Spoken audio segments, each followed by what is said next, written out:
All right, what's going on my loveliest and dearest people out there. हमेशा की तरह मतलब जनरली इस चैनल के ऊपर इस टाइप की वीडियो आते नहीं, बट हमारे पास टाइम कम है, इसके लिए वीडियो डाल रहा हूं। आखिरी बार सोशल साइंस हमको पढ़ना है, ये ध्यान से सुन लेना। आखिरी बार पढ़ने वाले हैं इन 5-6 दिनों के बाद में, जिस दिन आपका सोशल साइंस का पेपर खत्म होगा 7 तारीख को 1:30 बजे, उसके बाद में जो बच्चे ह्यूमैनिटीज लेने वाले वो तो अलग हो गए, बट मैक्सिमम बच्चे उस टाइम आखिरी बार सोशल साइंस का पेपर लिख रहे होंगे। एक आखिरी बार पढ़ना है बस हमको, और इतनी जान लगा के पढ़ना है कि मजा आ जाए।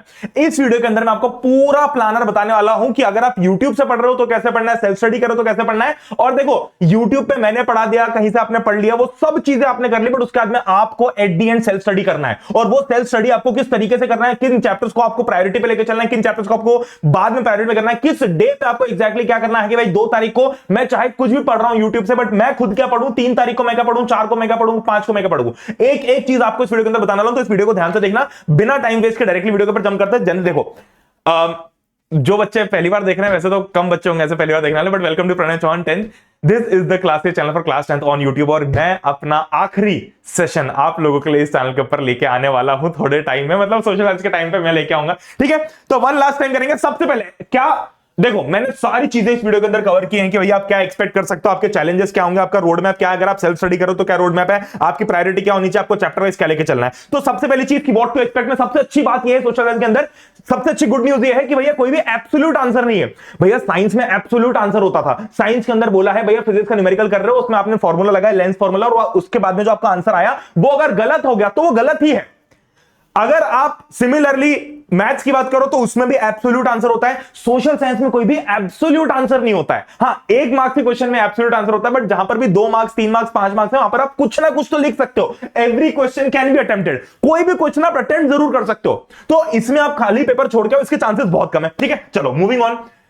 नेक्स्ट सबसे इंपॉर्टेंट कि भाई हमारे चैलेंज क्या क्या होने वाला है, पहले आपको क्लियर कर देता हूं। सबसे पहला कि पेपर आएगा लेंदी पेपर आएगा, उसकी प्रिपरेशन हमको लेंदी के हिसाब से ही करके रखनी। क्यों भैया? क्योंकि मैथ्स के अंदर हमको लिखना नहीं होता, तो साइंस के अंदर हमको उतना ज्यादा लिखना नहीं होता, क्योंकि थ्योरी कम होती है, यहां पर पूरी थ्योरी है। हाँ, मैथ्स और साइंस में टाइम कहां जाता है भैया? सोचने में, कैलकुलेट करने में, दिमाग लगाने में। सोशल साइंस में वाला टाइम नहीं जाएगा, बट सोशल साइंस में आपको पेन घिसना है। बात समझ आ रही मेरी?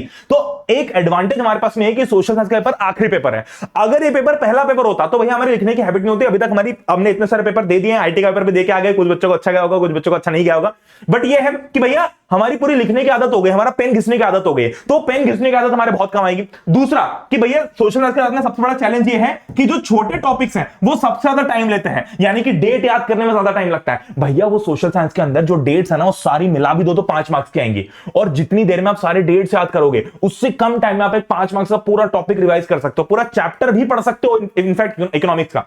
तो ये एक चैलेंज है। तीसरा कि भैया हमारा चैलेंज है कि हम चारों सब्जेक्ट्स को इक्वली ट्रीट नहीं कर पाते, तो ये चैलेंज है कि हमको उसको इक्वली ट्रीट करना है। मतलब कि भैया मैं आपको एक चीज क्लियर कर देता हूं कि एग्जाम से जब आप बाहर निकलोगे तो कोई भी आपसे ये नहीं पूछेगा कि तेरे हिस्ट्री में कितने मार्क्स है, कोई नहीं पूछेगा कि ज्योग्राफी में कितने मार्क्स है, सब ये पूछेंगे कि पूरे सोशल साइंस में कितने मार्क्स है।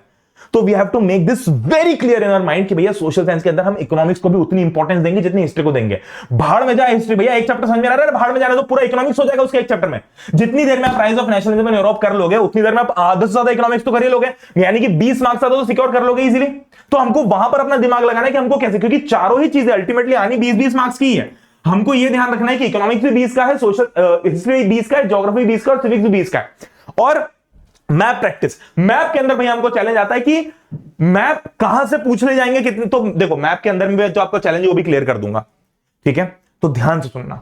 अब देखो भैया रोड मैप है ना, यानी कि हमको एग्जैक्टली करना क्या है। मैंने इसको 3 हिस्सों में डिवाइड किया हुआ है। थोड़ी हैंडराइटिंग मेरी गड़बड़ है, और हैंडराइटिंग भाई तुम फील देखो, हैंडराइटिंग जाए भाड़ में। आप तो बस ये ध्यान में रखो कि मैं जो बता रहा हूं वो आपके बहुत ज्यादा काम आने वाला है, और पिछले 4-5 सालों में बहुत सारे बच्चों के काम आया है। तो जो मैं बता रहा हूं उसको ध्यान से सुनना। मैं चाह रहा हूं कि आपकी मेहनत वेस्ट ना हो। बहुत सारे बच्चे क्या करते हैं, उन जगहों पर दिमाग लगाते हैं, उन जगहों पर टाइम लगाते हैं, उन जगहों पर पढ़ने बैठ जाते हैं जिसका आरओआई उतना नहीं होता। आरओआई मतलब क्या होता है? रिटर्न ऑन इन्वेस्टमेंट, कि आपने कितना टाइम लगा और उसका आपका इन्वेस्टमेंट, आपने कितना टाइम इन्वेस्ट किया और उसका आपको कितना रिटर्न मिला।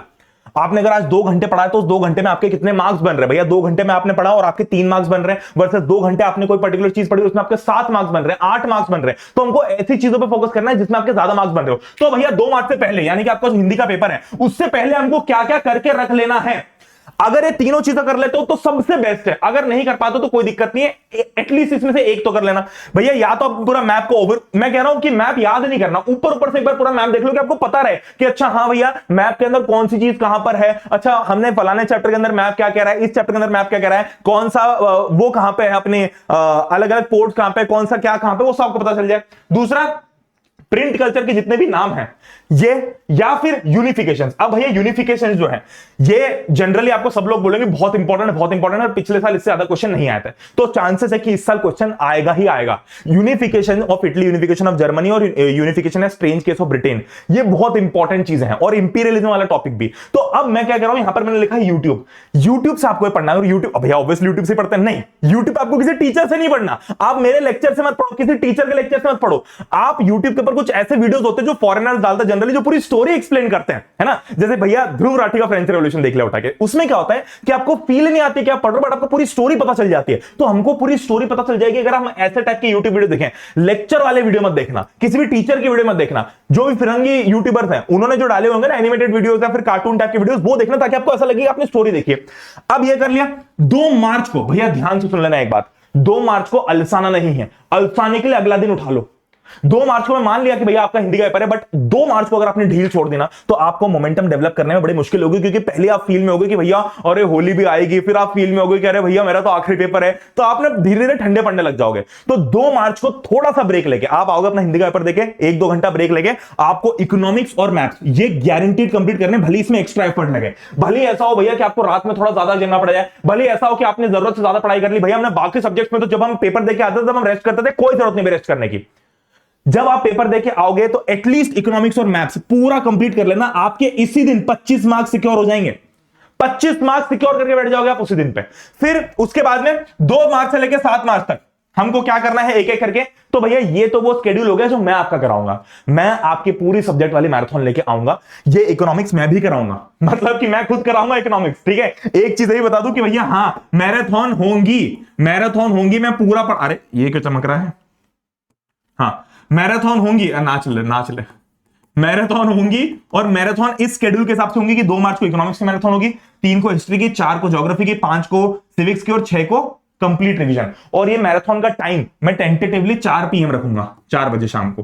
क्यों भैया 4 बजे रख रहा हूं, इसलिए ताकि आपकी रात भी ज्यादा लेट ना हो, और ऐसा भी ना हो कि भैया आप कहीं के ना रहो। मैराथन के बाद में आपके पास में सेल्फ स्टडी करने का टाइम होना चाहिए, तो ये बहुत जरूरी है, इसलिए मैंने 4 बजे का टाइम सेट किया है। आप लोगों के कमेंट्स आप बता देना कि आपको 5 बजे चाहिए तो 5 बजे भी कर देंगे, बट 4 बजे का टाइम सबसे परफेक्ट इसलिए है क्योंकि 4 बजे के आसपास आपके पास में ऑप्शन पहले पढ़ने का भी रहता है और बाद पढ़ने का भी रहता है, ठीक है। चलो अब ये तो हो गया कि भैया अगर मैं YouTube से पढ़ रहा हूं, है ना। अगर मैं सेल्फ स्टडी कर रहा हूं तो हमारा टारगेट क्या होना चाहिए, वो ध्यान से देखो। अगर मैं सेल्फ स्टडी कर रहा हूं तो मेरा टारगेट होना चाहिए कि भैया शुरुआत के जो 2, 3, जो 4 तारीख है, जो 3 दिन है, इसमें मेरा सिलेबस की क्वांटिटी ज्यादा कंप्लीट हो।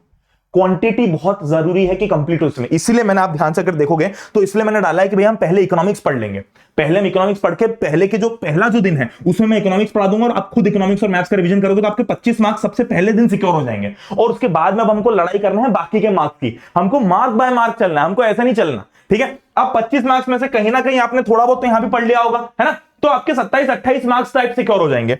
अब पहला टारगेट ध्यान रखना कि हमारा गोल है कि फिनिश मोर, यानी कि हमको ज्यादा से ज्यादा मार्क्स को सिक्योर करना है कि हाँ भैया मेरा इतने मार्क्स का सिलेबस हो गया। भैया पहले दिन हिस्ट्री करने बैठ जाता हूं, अरे भाड़ में जाए, वो नहीं करना है, वो मैं सच बता रहा हूं, चाहे आपको कोई कितना भी ज्ञान दे ले, भैया पहले दिन हिस्ट्री नहीं उठाना है। पहले दिन हिस्ट्री उठाओगे तो आपका वहां पर पहली बात तो मोमेंटम स्लो होगा, दूसरी बात कॉन्फिडेंस कम होगा, और तीसरी बात कि जितना आप पढ़ोगे वो आपको उतना याद भी नहीं रहेगा। और एग्जाम तक आते आते देखो, आपने अगर 2 तारीख को हिस्ट्री पढ़ा, 7 तारीख आ गया, अगर आप 4-5 दिन में कुछ ना कुछ तो भूल जाओगे ना। पर इकोनॉमिक्स ऐसी चीज नहीं जो आप भूलोगे। तो पहली बात तो जब आप शुरुआत के 2-3 दिन में इजी चीजें कर लोगे तो सबसे अच्छा एडवांटेज ये है कि आपने आसान चीज भी कर ली, आपका कॉन्फिडेंस भी बूस्ट होगा, आपने ज्यादा मार्क्स सिक्योर किए। मैं हमेशा एक चीज बोलता हूं कि भैया हिस्ट्री के एक चैप्टर में आप इकोनॉमिक्स के 3 चैप्टर कर सकते हो। हिस्ट्री का एक चैप्टर उठाते हो उतनी देर में हो सकता है, इनफैक्ट अगर आप for example rise of nationalism in Europe उठाओ तो आप उतनी देर में पूरा का पूरा इकोनॉमिक्स कर सकते हो। यानी कि यहां पर अगर आप कुछ 5-6 मार्क्स सिक्योर करते हैं, बट यहां पर उतने ही टाइम में आपने 20 मार्क्स सिक्योर कर लिए। किसको फर्क पड़ रहा है कि आपने हिस्ट्री से सिक्योर किया कि इकोनॉमिक्स से सिक्योर किया, ठीक है। ये मैं आखिरी बार समझा रहा हूं, हर बार समझाता हूं मैं पूरे साल भर। तो 2, 3 और 4 को हमारा टारगेट है। 5 तारीख का जो दिन है भैया, ये उठाना हमको डिफिकल्ट और टाइम टेकिंग टॉपिक्स, ऐसे टॉपिक्स जिनमें टाइम बहुत ज्यादा लगता है बट उनके मार्क्स कम मिलते हैं। क्यों भैया ऐसा किया मैंने? ऐसा इसलिए किया कि बाय चांस अगर वो यहां पर लंबा खिंच गया और भैया पता चल रहा है कि हम उतना नहीं कर पाए तो कोई बात नहीं, हमने मैक्सिमम मार्क्स यहां पर सिक्योर कर लिए।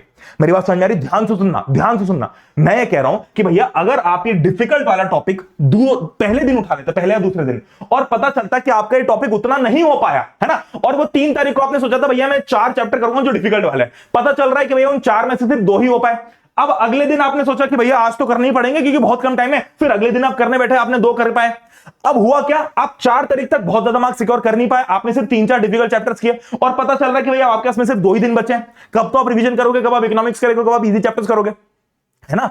तो होता क्या है कि जब प्रेशर बढ़ता है ना तो चीजें हो नहीं पाती हैं। इसलिए हमको ध्यान रखना है कि भैया हमारे जो 20 ओवर की इनिंग है उसमें मैक्सिमम रन जो है वो शुरुआत के 6-7 ओवर में बना ले, ताकि लास्ट में हमको धोनी आने का वो नहीं रहे कि भैया धोनी आएगा और रन बनाएगा। ठीक है, तो ये ध्यान रखना है। फिर उसके बाद में 5 तारीख को हम डिफिकल्ट टॉपिक्स उठाएंगे कि बाय चांस अगर थोड़ा टाइम लग भी गया तो भाड़ में जाए, हमने छोड़ दिया, ऊपर से पढ़ लिया, बट हमने शुरुआत के 3 दिन में इतने मार्क्स सिक्योर कर लिए कि एटलीस्ट हमारे भैया 50 से 60 मार्क्स तो यहीं के ही सिक्योर हो गए, और बचे हुए 20 मार्क्स हम बाकी के 2 दिन में इजीली कर लेंगे।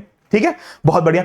अब हमारी प्रायोरिटी क्या क्या होनी चाहिए? हमारी पहली प्रायोरिटी है भैया, सबसे पहली प्रायोरिटी है इकोनॉमिक्स। सबसे पहली प्रायोरिटी इकोनॉमिक्स है। भले तुमको कोई कितना भी बोल ले कि अरे इकोनॉमिक्स तो इजी है, इसको बाद में करेंगे, नहीं करना बाद में।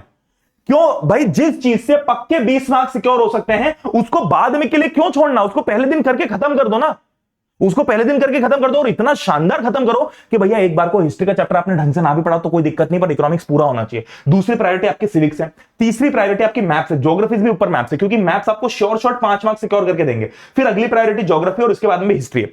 अब देखो मैंने इसमें भी ब्रेकडाउन किया हुआ है कि एग्जैक्टली आपको कैसे करना है। ठीक है, देखो इकोनॉमिक्स में हमारी प्रायोरिटी है कि भैया इकोनॉमिक्स हमको पूरा कंप्लीट करना है।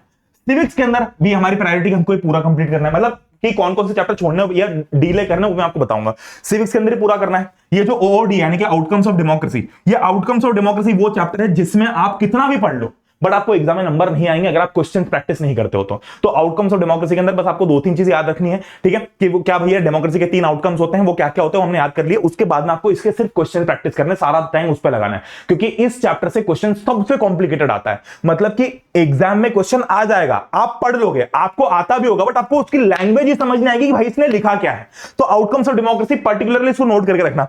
मैथ्स पूरा, ज्योग्राफी पूरा, सिर्फ आप इसमें मिनरल्स और एनर्जी, मतलब जो भी ऐसे चैप्टर्स है जो बहुत ज्यादा ही डिटेल में याद करने वाले हैं, जिसमें समझना वाला कम है और याद करने वाला ज्यादा है, उनके आप प्रायोरिटी थोड़ी नीचे शिफ्ट कर सकते हो। और लास्ट में प्रायोरिटी हिस्ट्री, और इसमें भी मैंने आपको ऑर्डर बताया है। सबसे पहले मेकिंग ऑफ ग्लोबल वर्ल्ड करेंगे हम, क्योंकि भैया वो चैप्टर में से आई 1 से लेकर 1.3 तक आ रहा है। फिर हम करेंगे नेशनलिज्म इन इंडिया, फिर हम करेंगे rise of nationalism in Europe. मैंने इसको उल्टा कर दिया, सॉरी। मैं क्योंकि जनरली जब मैं पढ़ाता हूं तो मैं पहले नेशनलिज्म इन इंडिया पढ़ाना पसंद करता हूं। ठीक है, तो इसको मैंने उल्टा कर दिया, बट खैर कोई बात नहीं। क्या करना है? सबसे पहले मेकिंग ऑफ ग्लोबल वर्ल्ड करना है, ठीक है, उसके बाद में नेशनलिज्म इन इंडिया करना है, उसके बाद में प्रिंट कल्चर करना है, उसके बाद में rise of nationalism in Europe करना है। उसमें से भी सबसे पहली प्रायोरिटी आप यूनिफिकेशन उठा लो। ठीक है, अब देखो कुछ ट्रिक्स बता देता हूं। इकोनॉमिक्स में से केस बेस्ड क्वेश्चन आने के पक्के चांसेस होते हैं। तो इकोनॉमिक्स में से केस बेस्ड क्वेश्चन आएंगे तो आपकी जो बुक के अंदर जैसे नंबर्स लिखे होते हैं कि भैया लिटरेसी रेट का नंबर लिखा होता है ना, या फिर आपका इन्फेंट मोर्टालिटी रेट होता है, मैटरनल मोर्टालिटी रेट होता है, तो वो जितने भी डेटा होते हैं वो हमको याद नहीं करने हैं, उनके बेसिस पे केस बेस्ड क्वेश्चन आता है। तो ये नहीं करना कि बैठ के हम उसको याद कर रहे हैं कि उस टाइम पे, वो आपको केस बेस्ड क्वेश्चन में पूरी टेबल बना के दे दिया जाएगा। ठीक है, फिर ज्योग्राफी में जो इंट्रो और आउट्रो होता है भैया, ये ध्यान रखना, हर ज्योग्राफी के चैप्टर के अंदर एक टॉपिक जो लास्ट का होता है वो इतना घिसा पिटा होता है कि आप उसको इजीली याद कर सकते हो और उसके एग्जाम में आने के चांसेस पक्के होते हैं। वाटर रिसोर्सेज के अंदर जो ऐसे टॉपिक्स होते हैं जो लास्ट में आते हैं कि भैया पॉल्यूशन ऑफ वाटर है ना, तो कितना घिसा पिटा टॉपिक है, कितना बेसिक टॉपिक बचपन से पढ़ते आ रहे हैं, बट उससे मार्क्स आया था। अब देखो होता क्या है कि ज्योग्राफी में बीच का जो पार्ट होता है, मतलब इंट्रो जो होता है वो भी आसान होता है, आउट्रो जो होता है यानी कि जो लास्ट का टॉपिक होता है भैया पॉल्यूशन के से रिलेटेड होता है वो, है ना, या फिर वो मिनरल्स एंड एनर्जी के अंदर अगर देखो तो कंजर्वेशन से रिलेटेड होता है। तो ये सारे जो टॉपिक्स है बहुत इजी होते हैं जो हमको इजीली याद हो जाता है। तो ये टॉपिक पे फोकस करना है क्योंकि ज्यादा मार्क्स आएंगे। बीच के जितने भी टॉपिक्स होते हैं इन दोनों के बीच में वो जनरली आपके 1, 2 या 3 मार्क्स वाले होते हैं जो आपको याद ज्यादा करना पड़ता है ना, जिसमें आपको ज्यादा याद करना पड़ता है। जैसे कौन सी चीज कहां लोकेटेड है ना, किसकी लोकेशन क्या है, कहां पर कितना % क्या मिलता है, वो सब। ठीक है, अब हिस्ट्री के अंदर भैया जो लास्ट टॉपिक होता है सेम चीज, हिस्ट्री के अंदर भी जो लास्ट टॉपिक, जैसे कि अगर आप इसके देखो rise of nationalism in Europe के अंदर, तो उसमें जो आपका लास्ट टॉपिक है वो नेशनलिज्म इन इंडिया के अंदर लास्ट टॉपिक कि भैया अपना जो वो सेंस ऑफ कलेक्टिव बिलोंगिंग वाला टॉपिक, ये बहुत इंपॉर्टेंट होते हैं, इनसे क्वेश्चंस आते हैं। आउटकम्स ऑफ डेमोक्रेसी में क्वेश्चन प्रैक्टिस करने, और हिस्ट्री के अंदर जो डेट्स है ना, ये सबसे लो प्रायोरिटी मैं आपको बता चुका हूं। क्यों? क्योंकि सिर्फ डेट याद नहीं करनी, पूरी स्टोरी याद होगी, उसमें कोई डेट याद होगी तो बहुत अच्छी बात है भैया। हाँ, ये पता चल गया कि 1919 में क्या हुआ था, ये पता चल गया कि भैया खेड़ा का कब हुआ था, अहमदाबाद का कब हुआ था, चंपारण का कब हुआ था, सत्याग्रह मूवमेंट, ये डेट हमको थोड़ी थोड़ी याद होगी इंपॉर्टेंट वाली, बट ऐसा नहीं करना कि डेट के चक्कर में हम सब कुछ भूलते जा रहे हैं, है ना, क्योंकि पूरी स्टोरी याद करना बहुत जरूरी है। ठीक है, चलो अब मैं आपको चैप्टर वाइज दिखा देता हूं एक बार। ठीक है, ये हिस्ट्री है, इसमें हमारी पहली प्रायोरिटी, अगर हम हिस्ट्री पढ़ने बैठे तो हमारी पहली प्रायोरिटी क्या होगी? पहली प्रायोरिटी ये है, हमारी दूसरी प्रायोरिटी ये है, तीसरी प्रायोरिटी ये है, पहली प्रायोरिटी ये है, दूसरी प्रायोरिटी ये है, तीसरी प्रायोरिटी ये है, चौथी प्रायोरिटी है। अगर हम इकोनॉमिक्स पढ़ने बैठे तब तो आप इसको इकट्ठा ही पढ़ सकते हो, इसमें तो कोई रॉकेट साइंस नहीं है। फिर भी यह है कि ये अपने आप ऑर्डर में ही है ना, अपने आप ऑर्डर में ही, मतलब ये सबसे आसान है। ठीक है, फिर इसके बाद में ये उठा लो, इसके बाद में ये उठा लो, और इसके बाद में ये उठा लो। ठीक है, ये तो 20 मार्क्स, जितनी देर में आप ये एक चैप्टर करोगे उतनी देर में 20 मार्क्स सिक्योर कर लोगे पूरे के पूरे। फिर ज्योग्राफी के अंदर भैया ये जो मैंने लिखा हुआ है ना, टी मतलब टफ होगा, ई मतलब इजी होगा। ठीक है, तो मैंने बहुत ही बेसिक, अब ये भी इजी चैप्टर ही, बट मैंने कंपेयर किया है कि भैया हाँ ये तो बहुत ही आसान है क्योंकि इसमें बहुत सारी चीजें डिलीटेड है। ठीक है, फिर पहली प्रायोरिटी आप इसकी कर लो, दूसरी इसकी कर लो, तीसरी इसकी कर लो, है ना, फिर आप चौथी इसकी कर सकते हो, पांचवी इसकी कर लो, और छठी इसकी कर लो। ठीक है, फिर सिविक्स के अंदर तो भैया ये भी ऑर्डर में ही है, बस इस चैप्टर का ध्यान रखना कि इसमें थोड़ा अलग तरीके के क्वेश्चंस आते हैं। ठीक है, तो विद दैट बीइंग सेड, मैं आप लोगों को बताना चाहता हूं कि सोशल साइंस हमको किस तरीके से पढ़ना है। मैंने आपको डे बाय डे बता दिया है कि कौन से चैप्टर पे कितना फोकस करना है। प्लीज इस बात का ध्यान रखना कि आप जब भी कुछ पढ़ रहे हो तो रिटर्न ऑन इन्वेस्टमेंट में ध्यान दो। ठीक है, मेरी एनर्जी अगर थोड़ी कम लगे तो उसके लिए सॉरी, मेरी थोड़ी सी वो जो प्री फ्लू वाली चीज होती है ना कि बस बुखार आने वाला होता है, थोड़ा गला ऐसा बैठा होता है, वैसी वाली चीज है, बट कोई बात नहीं, फुल एनर्जी के साथ में हम लोग पढ़ेंगे रोज। मैं आप लोगों के लिए और भी वीडियोस लेके आऊंगा कि एग्जैक्टली किस टॉपिक को कैसे पढ़ना है। 2 तारीख से लेके 6 तारीख तक हम रोज मिलेंगे, इनफैक्ट हम 7 तारीख को भी मिलेंगे सुबह 6 बजे। ठीक है, ये सारी चीजें हम लोग करने वाले हैं इसी चैनल के ऊपर, तो सब्सक्राइब करके बेल आइकन दबा लेना, टेलीग्राम चैनल ज्वाइन कर लेना, ताकि मैं आप लोगों को जैसे मैप है या प्रिंट कल्चर के जितने भी ऑथर्स हैं इनकी चीजें जो है मैं टेलीग्राम पे आपको अपडेट करते रहूंगा। ठीक है जी, चलो bye bye, love you all, take care, बहुत बढ़िया पेपर जाएगा, टेंशन नहीं लेनी है, टेंशन बिल्कुल नहीं लेनी है। हिंदी की तैयारी करो, बट हिंदी की तैयारी के साथ साथ इस पर भी ध्यान दे देना। ठीक है, bye bye bye bye bye.